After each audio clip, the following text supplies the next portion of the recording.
जय हिंद स्टूडेंट्स। आज हम क्लास 10th के फिजिक्स के विद्युत धारा में जो भी टॉपिक पढ़ चुके हैं, आज पाँचवा लेक्चर है। तो पाँचवा लेक्चर में हमें ये पढ़ना है कि जो भी टॉपिक हुआ है, ये लास्ट ही लेक्चर है विद्युत धारा का। इसके बाद अगला चैप्टर पर बढ़ेंगे।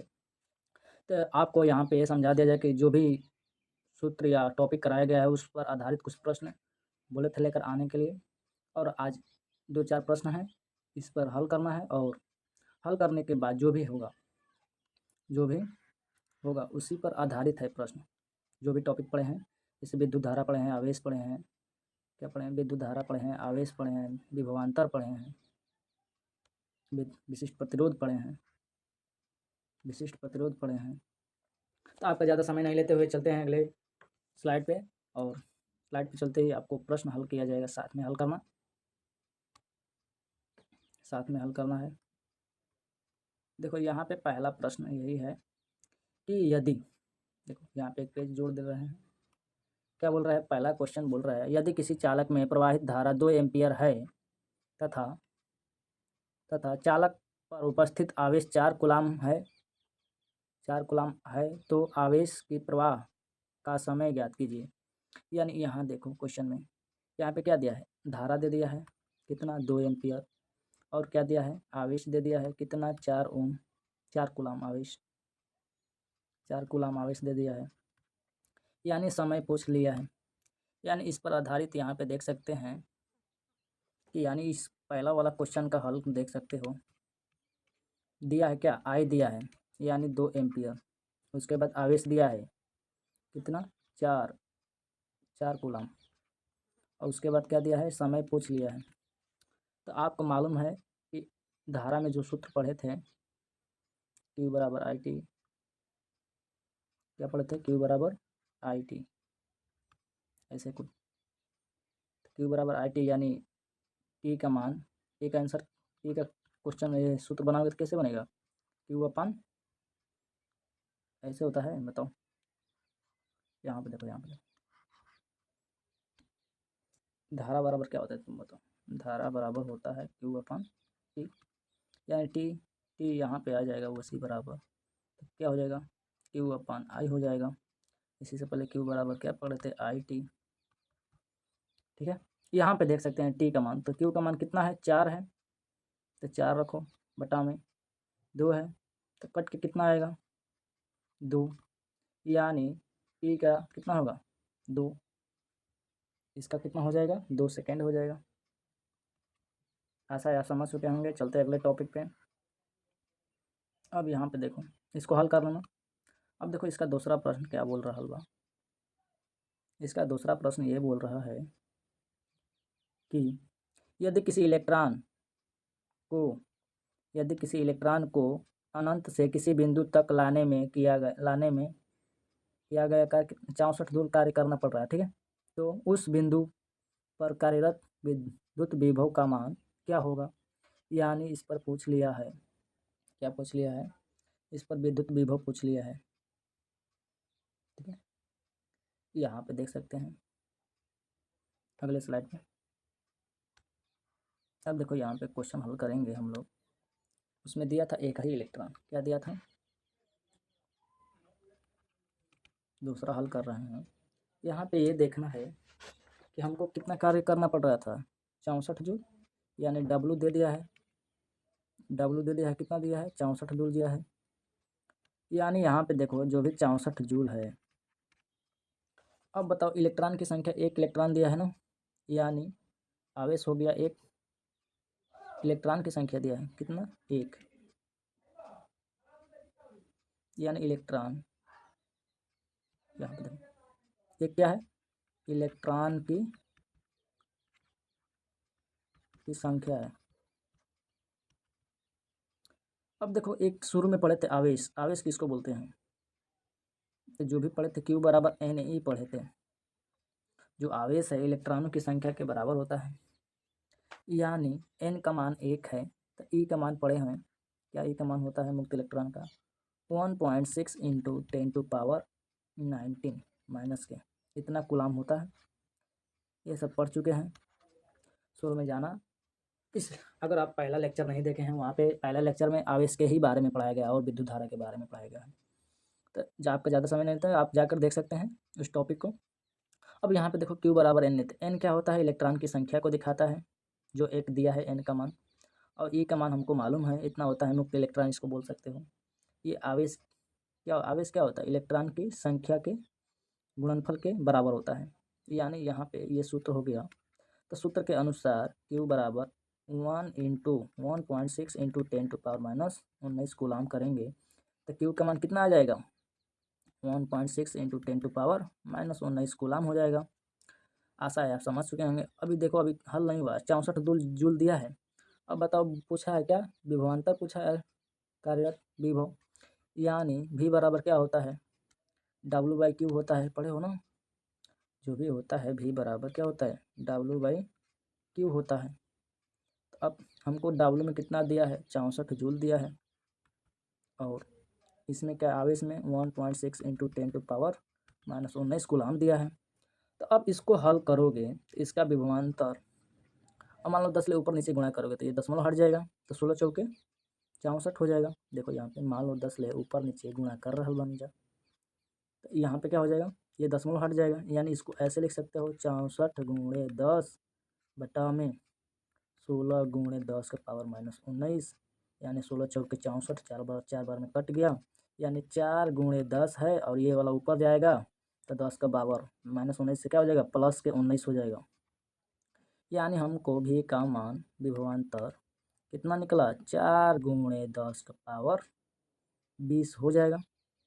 इतना वोल्ट होगा, इतना वोल्ट होगा। यानी हमको यही आंसर प्राप्त होगा। आशा है आप समझ चुके होंगे। अगर नहीं समझ में आएगा इसी को दोबारा देख लेना, इसी को दोबारा देख लेना। नहीं समझ में आएगा तो आपको यहाँ पे दिखा दे रहे हैं। यहाँ पे 64 जूल था और एक इलेक्ट्रॉन था। अनंत बिंदु से किसी एक बिंदु पर लाने में किया गया कार्य 64 जूल दिया था, और विभवांतर पूछ लिया है। तो आवेश निकालें, आवेश से फिर विभवांतर निकालें। विभवांतर नहीं, विभव पूछा था, विभव पूछा था, विद्युत विभव। ठीक है, अब देखते हैं यहाँ पे अगले सवाल क्या है इसी में। राधे राधे। यहाँ पे देखो, यहाँ पे देख सकते हैं कि जो ये सवाल है, यदि चालक तार में बहने वाली विद्युत धारा 2 एम्पीयर है तो तार के सिरों के बीच विभवांतर ज्ञात कीजिए यदि उसका प्रतिरोध कितना है, जबकि तार का प्रतिरोध 4 ओम है। यानी यहीं पे देख सकते हैं इसको हम लोग, यानी दिया क्या है हमको? दिया है धारा, यानी आई का मान दे दिया है 2.5 एम्पीयर। उसके बाद ओम का मान दे दिया है, ओम का मान दे दिया है, यानी आर दे दिया है, प्रतिरोध कितना? 4 ओम। अब 4 ओम दे दिया है तो यहाँ पे देख सकते हैं इसको पूछा क्या है? विद्युत विभवांतर पूछा है, यानी भी पूछ दिया है कितना होगा। तो ओम का नियम से आप लोग जानते हैं क्या होता है? V बराबर आई आर होता है। क्या होता है? V बराबर आई आर। तो V बराबर आई का मान कितना दिया है? 2.5 इंटू 4। अब इसको हम लोग गुणा करेंगे, कितना हो जाएगा V का मान? तो यहाँ पे 20 हो जाएगा, तो 20 को 0 हासिल 2 लग जाएगी, और 8 2 कितना हो जाएगा? 10। यानी V का मान कितना हो गया? 10 वोल्ट। आपका यही आंसर होगा। आशा है समझ चुके होंगे। चलते हैं अगले स्लाइड पे। नहीं समझ में आएगा इसको दोबारा देख लेना। अब देखो यहाँ पे दिया है, यहाँ पे दिए गए पदार्थ के, यहाँ पे पढ़ो, सवाल पढ़ो पहले।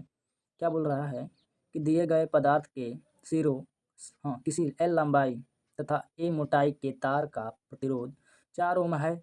इस पदार्थ का किसी अन्य तार, मतलब इसी पदार्थ का किसी अन्य तार का प्रतिरोध क्या होगा जिसका लंबाई L/2 तथा मोटाई 2 गुनी हो जाए, यानी 2A हो जाए। इसका मतलब यहाँ पे समझो, यहाँ पे क्या दिया है आंसर में देख सकते हैं हल में, कि एक तार लिया गया है, एक ही पदार्थ का तार लिया गया है, L लंबाई का, L लंबाई का तार हो गया, इसका A मोटाई हो गया, ये L लंबाई तार हो गया। इसी तार को यहाँ पे इसकी मोटाई 2 गुनी हो जा रही है। क्या हो जा रही है? 2A हो जा रहा है। इसका जो लंबाई है आधा हो जात बा, का हो जात बा आधा। यहाँ पे देख सकते हैं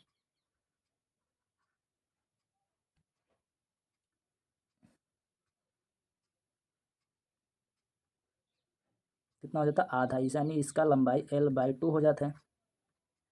तो अब देखो यहाँ पे इसको देख सकते हैं क्या दिया था।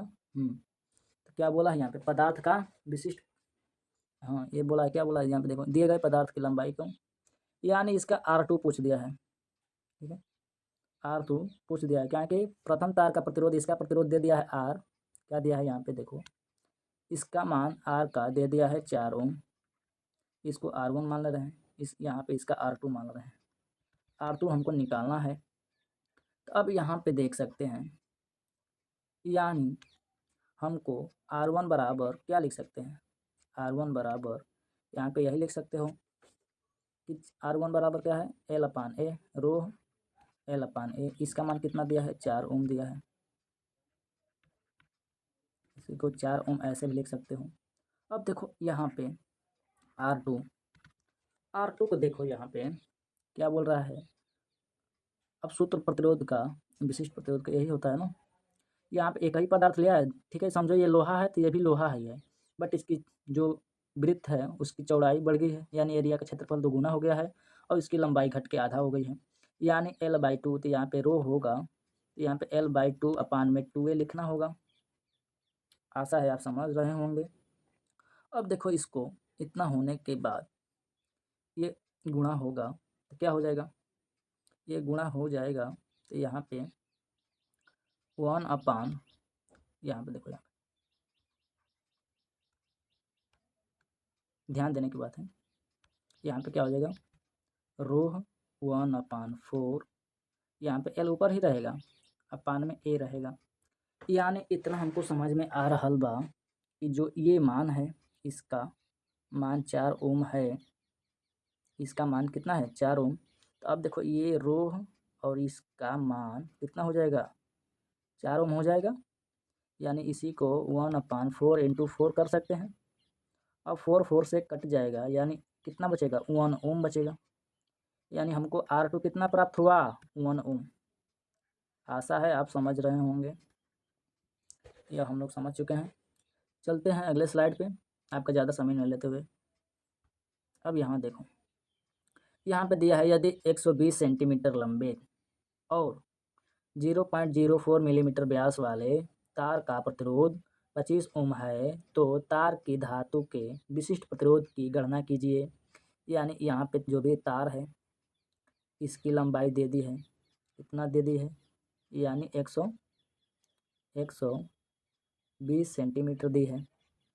इसका जो व्यास है, व्यास मतलब जो रेडियस है, जैसे गोला होता है इसका रेडियस व्यास कितना दिया है, इसका व्यास दिया है 0.04 मिलीमीटर दिया है, यानी मिलीमीटर और सेंटीमीटर को चेंज करना पड़ेगा हम लोग को। तो आओ पहले चेंज करें। और प्रतिरोध दिया है, कितना दिया है प्रतिरोध 25 ओम दिया है, यहाँ पे देख लो प्रतिरोध कितना दिया है 25 ओम।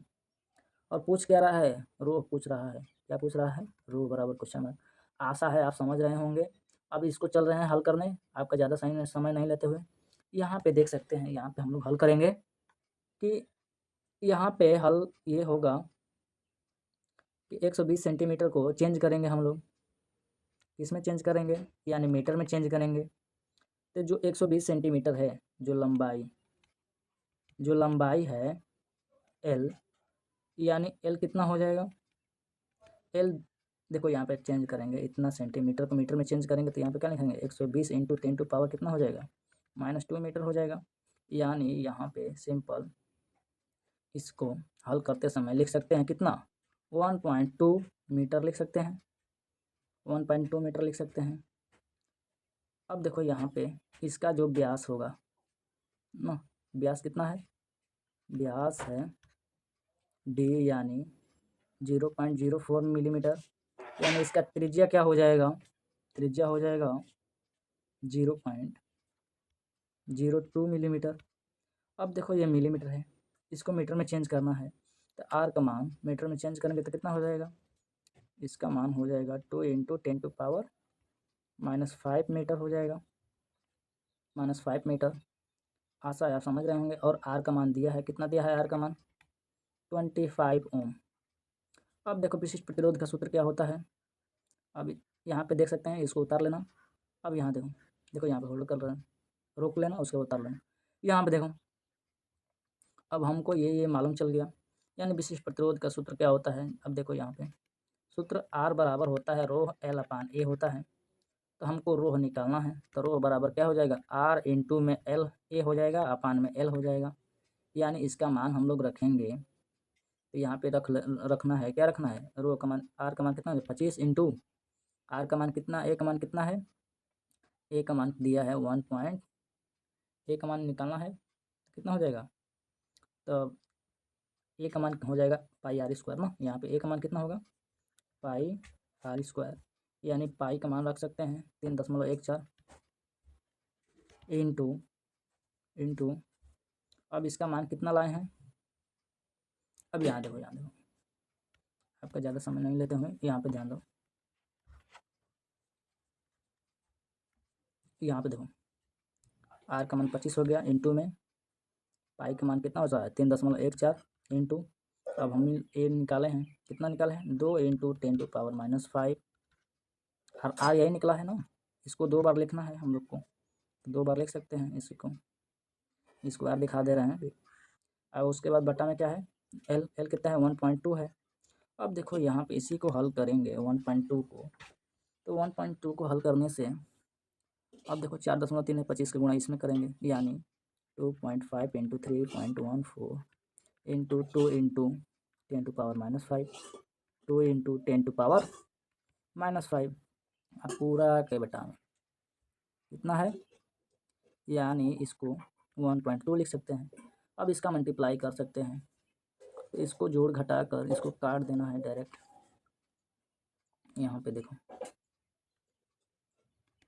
यानी 25 का मल्टीप्लाई इसमें करना है, उसके बाद देखो 25 दूनी 50, अब 50 दूनी 100, कितना हो गया 25 दूनी 50 और 50 दूनी 100, और 100 का मल्टीप्लाई इसमें करेंगे तो कितना हो जाएगा 314 गुणे 10 का पावर -10, कितना हो गया, और बटा के है कितना है 1.2 है। अब देखो 10 का मल्टीप्लाई ऊपर नीचे करें हम लोग, ठीक है, तो ऊपर नीचे करेंगे तो यहाँ पे 12 हो जाएगा, तो 12 से ये कितने बार में कटेगा, 12 दूनी 24, यहाँ पे देखो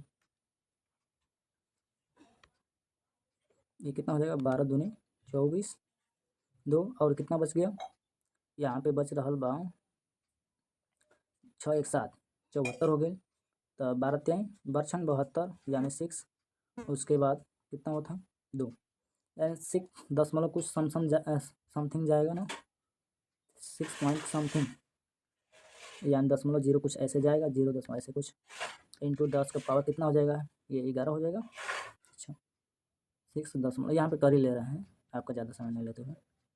अब कितना बरछन 72, यानी 72, तो यहाँ पे 2 बच गया, तो 2 बच गया तो फिर 0 बढ़ेगा, दशमलव लगाएंगे तो 1 बार जाएगा, फिर 12 5 60 हो जाएगा, 1284, चलो समथिंग ऐसे कुछ होगा, यहाँ पे देख सकते हैं।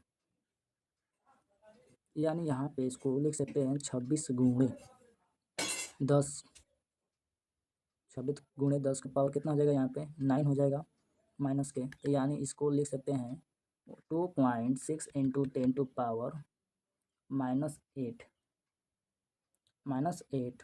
ओम मीटर, यही आपका आंसर हो जाएगा। आशा है आप समझ चुके होंगे। चलते हैं अगले स्लाइड पे। अब देखो यहाँ पे प्रतिरोध के तुल्य प्रतिरोध की बात करूँगा, आपका ज़्यादा समय नहीं लेते हुए, बस थोड़ा सा और बचा हुआ है, आपको घबराने की आवश्यकता नहीं है। यहाँ पे इसको देख लेंगे, श्रेणी क्रम में का है ये।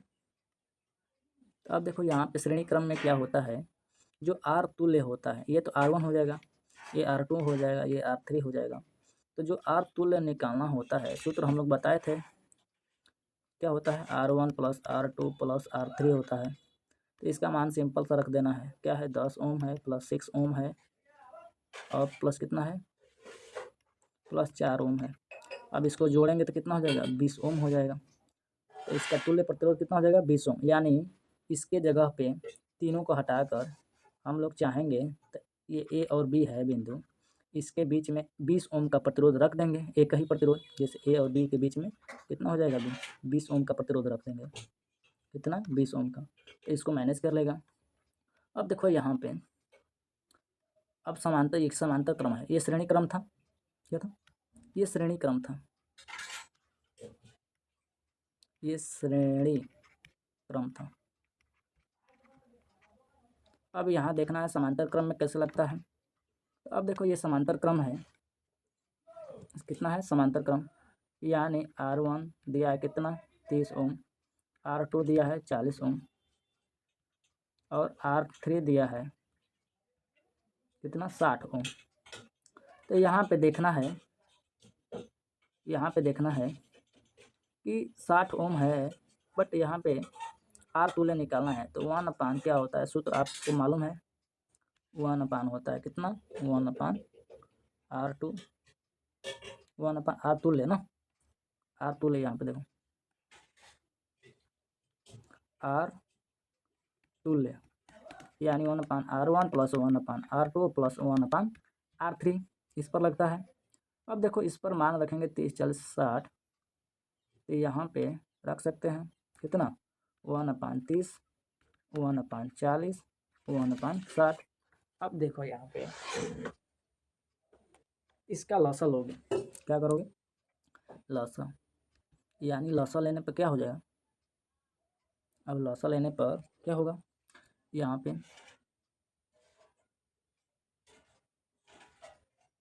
यहाँ पे 60 ही लसा होगा, 60 नहीं लसा होगा 120 होगा। यहाँ पे देखो देखो यहाँ पे कर ले, साइड में कर लेना इसका, चाहे 60 कर 3 4 6 का ऐसे ऐसे करोगे ना, 2 2 2 1 3 हो जाएगा, 3 हो जाएगा, 3 दूनी 6 दूनी 12, यानी 120 इसका हो जा रहा बा। अब देखो यहाँ पे ये कितने बार में कट रहा बा, 4 बार में, तो 4 ऊपर मल्टीप्लाई हो गया 4 प्लस, उसके बाद 4 से कितने बार में 3 बार में, 3 प्लस 6 से 2 बार में, यानी 1/R तुल्य है, यानी 1/R तुल्य किसके बराबर हो जाएगा, यानी इसको जोड़ेंगे हम लोग तो कितना होगा 4 3 7 2 9, 9/120, यानी यहाँ पे देखो इसका R तुल्य 1/R तुल्य,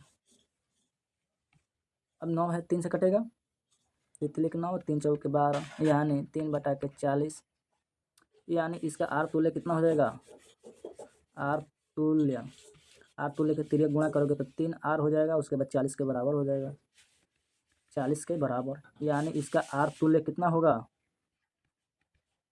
40/3, यानी लमसम 13 के बराबर होगा। यानी इसको हम लोग काटें 3 को, इतना ओम ही लिख देना है, ठीक है, कितना होगा इतना ओम होगा 40/3 ओम। आशा है आप समझ रहे होंगे। यहाँ पे देखते हैं कि इसका प्रतिरोध कैसे निकालेंगे। अब देखो यहाँ पे दिया है मिश्र प्रतिरोध, यानी इसमें समांतर श्रेणी सबका उपयोग किया है, कैसे करना है ये आप लोग को समझाना है। यानी इसको बोल दिया क्या प्रत्येक ओम कितने के बराबर है 3 ओम के बराबर है, यानी ये भी 3 ओम है, ये भी 3 ओम है, ये भी 3 ओम है, ये भी 3 ओम है, कितना ओम है 3 ओम, 3 ओम। आशा है समझ रहे होंगे। अब देखो हम लोग इसको मान लेंगे क्या, अब देखो यहाँ पे बिंदु ए मानेंगे, यहाँ पे बिंदु बी मानेंगे, आपको दिखाने के लिए मान रहा बन गया, ठीक है। अब देखो यहाँ पे हम लोग जो मान लिए, अब देखो इसको हल करेंगे तो पहले तो हम लोग इतना हल करेंगे, इतना जो R3 है, R3 और R2 इसको हल करेंगे, यानी इसको हल करोगे तो कितना हो जाएगा, यानी इसको हम लोग मान लेंगे R-1 यानी यार R1 प्लस R2 के बराबर होगा, R2 के बराबर होगा, यानी 3 ओम प्लस 3 ओम कितना हो गया 6 ओम के बराबर हुआ, क्या R-1। अब यहाँ देखो R-1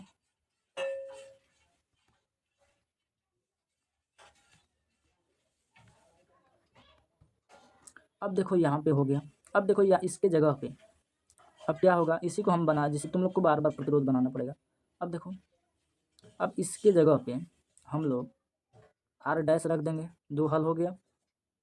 आर डैश का मान, आर डैश का मान कितना हो जाएगा यहाँ पे, यानी हम लोग जोड़ देंगे, कितना जोड़ देंगे हम लोग यहाँ पे 6 ओम का प्रतिरोध जोड़ देंगे। इसको हम आर डैश 1 मान ले रहे हैं। अब बताओ आर डैश 1 और आर 4 किस में है, समांतर क्रम में है। तो अब बताओ यहाँ पे आर डैश 2 मान ले रहे हैं, बन जाएगा आर डैश 2। तो अब देखो यहाँ पे इसके समांतर क्या है, श्रेणी क्रम में ना है, समांतर क्रम में अब हो गया। तो अब समांतर क्रम का सूत्र होता है कितना, 1/, इसको मान ले रहे हैं कितना, 1/, आर डैश 2, 1/r1, r1 है 1/r4, ये मानेंगे r4 प्लस 1/r डैश 1, यानी इसका मान क्या हो जाएगा 1/3 प्लस 1/6, ये रखेंगे, इसको हल करेंगे, लसा लेंगे तो 6 ही लसा होगा। तो यहाँ पे क्या होगा 2 + 1 हो जाएगा, यानी 3/6, यानी क्या होगा कटेगा तो 1/2 हो जाएगा। यानी आर का मान कितना हो जाएगा, आर डबल डैश का मान हो जाएगा यहाँ पे देख सकते हैं, आर डैश 2 का मान हो जाएगा कितना, 2 ओम हो जाएगा। कैसे हो जाएगा, कैसे कि यहाँ पे इसका तिर्यक गुणा कराएंगे, इसका तिर्यक गुणा कराने पर अब बताओ हमको ये मिल गया R2 डैश। तो हम क्या करेंगे, इसी को जैसे जो जब हम चेंज करेंगे तो अब तुम लोग नया प्रतिरोध परिपथ बनाना है, ठीक है। अब इसी को हम क्या करेंगे, इसको हम दोनों को मिटाएंगे। अब इसके जगह पे हम लोग क्या करेंगे, 2 ओम का प्रतिरोध जोड़ देंगे,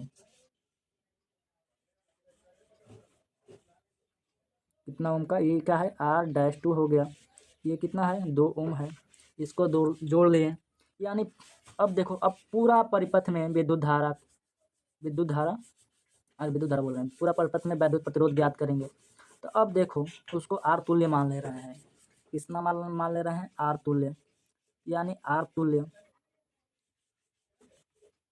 ये क्या हो जाएगा, समांतर श्रेणी में हो गया, क्या है R1 है प्लस आर डैश 2 है प्लस R5 होगा। अब देखो ये कितना दिया है इसमें, R5 3 ओम, ये 2 ओम, ये भी 3 ओम, यानी यहाँ पे देख सकते हैं कि हम लोग को कितना प्राप्त हुआ, ये R1 3 ओम है प्लस R2 2 ओम है और प्लस ये कितना है 3 ओम है, तो 3 3 6 1 7 ओम हो गया, यानी आर तुल्य कितना हो गया 7 ओम, 7 ओम हो गया। यानी हम लोग का परिपथ कैसा बनेगा, यानी हम लोग का परिपथ ऐसा बनेगा, ऐसा बनेगा। इसके अब यहाँ पे माइनस, यहाँ पे प्लस, विद्युत धारा यहाँ पे होगा, यहाँ पे ये क्या हो जाएगा आर तुल्य हो जाएगा, क्या हो जाएगा आर तुल्य हो जाएगा, यानी इसका मान कितना हो गया 7 ओम। आशा है आप समझ चुके होंगे। अब ये बात ध्यान देने की है कि आप लोग को पारा पारी जैसे जैसे हल करते जाएंगे वैसे वैसे परिपथ को चेंज करते जाएंगे, चैनल को लाइक एंड सब्सक्राइब जरूर करें, आपका समय से नोटिफिकेशन पहुंचता रहेगा। आपका चैप्टर यहीं समाप्त होता हुआ अगला चैप्टर कौन पढ़ाया जाएगा ये भी कमेंट करना, तो सीरीज वाइज हम पढ़ाएंगे फिजिक्स में। आपका क्लास यहीं विराम देते हैं। जय हिंद, जय भारत।